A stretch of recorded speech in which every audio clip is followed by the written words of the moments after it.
എല്ലാ നല്ലവരായ സുഹൃത്തുക്കൾക്കും പുതിയൊരു വീഡിയോയിലേക്ക് സ്വാഗതം. അതോടൊപ്പം തന്നെ പുതുവർഷ ആശംസകളും നേരുന്നു. 2025 വർഷം ഓരോ രാശിക്കാർക്കും അഥവാ 12 രാശിയിലുംപ്പെട്ട 27 നക്ഷത്രക്കാർക്കും ഏതൊക്കെ മാസങ്ങൾ ആകും ഭാഗ്യം അനുകൂലമാവുക, ഇങ്ങനെ അനുകൂലമായ മാസങ്ങൾ ഓരോ രാശിയും വെച്ച് നോക്കി നമുക്ക് അതിനെപ്പറ്റിയുള്ള വിശദമായ വിവരങ്ങൾ ഒന്ന് പരിശോധിക്കാവുന്നതാണ്. ആദ്യമായി മേടക്കൂറിൽപ്പെട്ട അശ്വതി, ഭരണി, കാർത്തിക ആദ്യകാൽഭാഗം 2025 കടക്കുമ്പോൾ ഭാഗ്യം വരുന്ന മാസം എന്നത് വളരെയധികം ശ്രദ്ധേയമായ കാര്യമാണ്. ജനുവരി മാസത്തിൽ തന്നെ ഈ നക്ഷത്രക്കാരെ അഥവാ ഈ രാശിക്കാരെ പലവിധമായ ഭാഗ്യങ്ങൾ തേടി എത്തുന്നതായിരിക്കും. ജീവിതത്തിൽ പുരോഗതിയും സന്തോഷവും സമാധാനവും ഉണ്ടാവുന്നു എന്നതാണ് ഈ മാസത്തിൻ്റെ പ്രത്യേകത എന്ന് പറയുന്നത്. അടുത്തത് ഇടവക്കൂറിൽപ്പെട്ട കാർത്തിക അവസാന മുക്കാൽ ഭാഗം, രോഹിണി, മകയിരം ആദ്യ പകുതി. 2025 ഭാഗ്യമാസമായി ഇവർക്ക് കണക്കാക്കുന്നത് മാർച്ച് മാസമാണ്. മാർച്ച് മാസത്തിൽ ഇവരുടെ ജീവിതം സമ്പന്നതയുടെ അങ്ങേ അറ്റത്ത് എത്തുന്നതായിരിക്കും. സമ്പാദിക്കേണ്ടതെല്ലാം ഇവർക്ക് ഈ മാസം സമ്പാദിക്കുവാൻ സാധിക്കും. അതുപോലെ തന്നെ വിവാഹ കാര്യത്തിൽ വരെ തീരുമാനമാകുന്ന ഒരു മാസമായിരിക്കും. അടുത്തത് മിഥുനക്കൂറിൽപ്പെട്ട മകയിരം അവസാന പകുതി, തിരുവാതിര, പുണർതം ആദ്യ മുക്കാൽ ഭാഗം.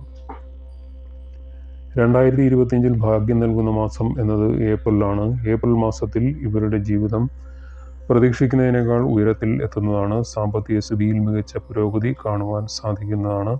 ജോലിയിൽ മാറ്റങ്ങൾ ഉണ്ടാകുന്നത് വഴി അത് പോസിറ്റീവായ പാതയിലേക്ക് എത്തിക്കുവാനും സാധിക്കും. അടുത്തതായി കർക്കിടക കൂറിൽപ്പെട്ട പുണർതം അവസാന പാദം, പൂയം, അതുപോലെ തന്നെ ആയില്യം. സെപ്റ്റംബർ 2025 ഇവർക്ക് ഭാഗ്യ മാസമായി വരുന്നത്. ഈ സമയം നിരവധി അവസരങ്ങളും ജോലിയിൽ ഉയർച്ചയും അതുപോലെ തന്നെ സാമ്പത്തികമായ ഉയർച്ചയും ഈ രാശിക്കാർക്ക് അഥവാ ഈ നക്ഷത്രക്കാർക്ക് വന്നു ചേരുന്നതാണ്. അനുകൂലമായ നിരവധി സാഹചര്യങ്ങൾ ഇവരെ തേടിയെത്തും. ആഗ്രഹങ്ങളെല്ലാം തന്നെ പൂർത്തീകരിക്കപ്പെടുവാൻ സാധിക്കുന്ന ഒരു മാസം കൂടിയായിരിക്കും. അടുത്തത് ചിങ്ങക്കൂറിൽപ്പെട്ട മകം, പൂരം, ഉത്രം ആദ്യകാൽ. 2025 അനുകൂലമായ പല മാറ്റങ്ങളും സംഭവിക്കുന്ന മാസമാണ്. ജൂൺ, ജൂലൈ എന്നിങ്ങനെയുള്ള 2 മാസങ്ങൾ ഇവർക്ക് ബിസിനസ്സിൽ വളരെയധികം പുരോഗതി ഉണ്ടാകും. കൂടാതെ സാമ്പത്തികപരമായ എല്ലാ ആവശ്യങ്ങളും പൂർത്തീകരിക്കപ്പെടും.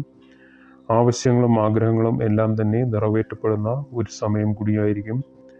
സന്തോഷകരമായ മാസങ്ങളായിരിക്കും ഇത്. ജൂൺ പകുതി തുടങ്ങി ഏകദേശം ജൂലൈ വരെ നീണ്ടു നിൽക്കുന്ന ഒരു ഭാഗ്യ സമയമായിരിക്കും. അടുത്തത് കന്നിക്കൂറിൽപ്പെട്ട ഉത്രം അവസാന മുക്കാൽ ഭാഗം, അത്തം, അതുപോലെ തന്നെ ചിത്തിര ആദ്യ പകുതി. ഓഗസ്റ്റ് 2025 ഏറ്റവും കൂടുതൽ അനുകൂല ഫലങ്ങൾ ഉണ്ടാകുന്ന മാസം.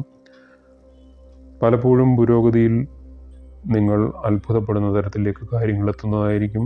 അവസരങ്ങൾ പല കോണുകളിൽ നിന്നും നിങ്ങളെ തേടിയെത്തും. ബന്ധങ്ങളിൽ സന്തോഷവും സമാധാനവും നിലനിൽക്കും. അടുത്തത് തുലാക്കൂറിൽപ്പെട്ട ചിത്തിര അവസാന പകുതി, ചോതി, വിശാഖം ആദ്യ മുക്കാൽ ഭാഗം. ജൂലൈ മാസമാണ് ഏറ്റവും മികച്ച മാസമായി തുലാക്കൂറുകാർക്ക് കാണുന്നത്. ഇവരുടെ ജീവിതത്തിൽ സന്തോഷകരമായ പല മാറ്റങ്ങളും ഈ കാലയളവിൽ സംഭവിക്കും. വിദേശയാത്രയ്ക്ക് അവസരങ്ങൾ നിരവധി ഉണ്ടാവും. പലപ്പോഴും പുതിയ ജോലികൾ ആരംഭിക്കുന്നതിന് ഏറ്റവും മികച്ച മാസമാണ് എന്നതിൽ സംശയം വേണ്ട. അടുത്തത് വൃശ്ചികക്കൂറിൽപ്പെട്ട വിശാഖം അവസാന പാദം, അതുപോലെ തന്നെ അനിഴം, തൃക്കേട്ട. ഒക്ടോബർ മാസമായിരിക്കും ഭാഗ്യമാസം. ഈ മാസം ജീവിതത്തിൽ മുൻപോട്ട് പോകുന്നതിനുള്ള ധാരാളം പ്രചോദനങ്ങൾ വന്നു ചേരും. കൂടാതെ ദാമ്പത്യ ജീവിതത്തിൽ സന്തോഷവും സമാധാനവും നിലനിൽക്കും. അതോടൊപ്പം പണത്തിൻ്റെ ഒഴുക്ക് കൂടുതലായിരിക്കും. ആരോഗ്യപരമായ പല കാര്യങ്ങളും ഈ മാസം തുടങ്ങി വെക്കും. അടുത്തത് ധനുക്കൂറിൽപ്പെട്ട മൂലം, പൂരാടം, ഉത്രാടം ആദ്യകാൽ ഭാഗം. മെയ് മാസമാണ് ഗുണഫലങ്ങൾ വർദ്ധിക്കുന്ന ഒരു മാസമായി മാറുന്നത്. പലപ്പോഴും ജോലിയിലെ അനുകൂലമായ മാറ്റങ്ങൾ അത്ഭുതപ്പെടുത്തുന്നതായിരിക്കും. നിരവധി കോണിൽ നിന്നും അഭിനന്ദനങ്ങൾ ലഭിച്ചേക്കാം. മെയ് മാസത്തിൽ സന്തോഷകരമായ പല വാർത്തകളും നിങ്ങൾക്ക് കേൾക്കുവാൻ ഇടവരും. അടുത്തതായി മകരക്കൂറിൽപ്പെട്ട ഉത്രാടം ആദ്യ മുക്കാൽ ഭാഗം, തിരുവോണം, അവിട്ടം ആദ്യ പകുതി. ഇവരുടെ ഭാഗ്യമാസമായി കരുതുന്നത് ഫെബ്രുവരി മാസമാണ്. പല സന്തോഷകരമായ മാറ്റങ്ങൾക്കും തുടക്കം കുറിക്കുവാൻ സാധിക്കുന്ന ഒരു മാസമാണ് എന്നതിൽ സംശയം വേണ്ട. ധാരാളം പണം ലഭിക്കുന്നതിനും സന്തോഷത്തോടെ മുൻപോട്ട് പോകുന്നതിനും ഈ കാലയളവിൽ സാധിക്കും. അടുത്തതായി കുംഭക്കൂറിൽപ്പെട്ട അവിട്ടം അവസാന പകുതി, ചതയം, പൂരുരുട്ടാതി ആദ്യ മുക്കാൽ ഭാഗം.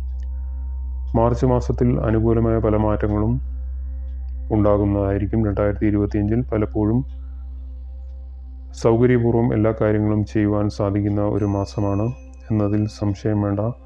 ആഗ്രഹങ്ങളെല്ലാം തന്നെ പൂർത്തീകരിക്കപ്പെടും. ബിസിനസ്സിൽ വിജയം കണ്ടെത്തുവാൻ സാധിക്കുന്നതായിരിക്കും. അവസാനമായി മീനക്കൂറിൽപ്പെട്ട പൂരുരുട്ടാതി അവസാന പാദം, ഉത്രട്ടാതി, അതുപോലെ തന്നെ രേവതി. നവംബർ മാസമായിരിക്കും മീനം രാശിക്കാർക്ക് ഭാഗ്യമാസമായിരിക്കുക. ഈ മാസം നിരവധി നേട്ടങ്ങൾ നിങ്ങളെ തേടിയെത്തുന്നതായിരിക്കും. കൂടാതെ വരുമാന സ്രോതസ്സുകൾ വർദ്ധിക്കുന്നതായിരിക്കും. അപ്രതീക്ഷിതമായ പല നേട്ടങ്ങളും ജോലിയും കൈപ്പിടിയിൽ ഒതുക്കുവാൻ ഈ മാസം സാധിക്കുന്നതായിരിക്കും. വിഷയം ഇവിടെ നിർത്തുന്നു. പുതിയൊരു വിഷയമായി കാണുന്നതുവരെ എല്ലാ നല്ലവരായ സുഹൃത്തുക്കൾക്കും നന്ദി, നമസ്കാരം.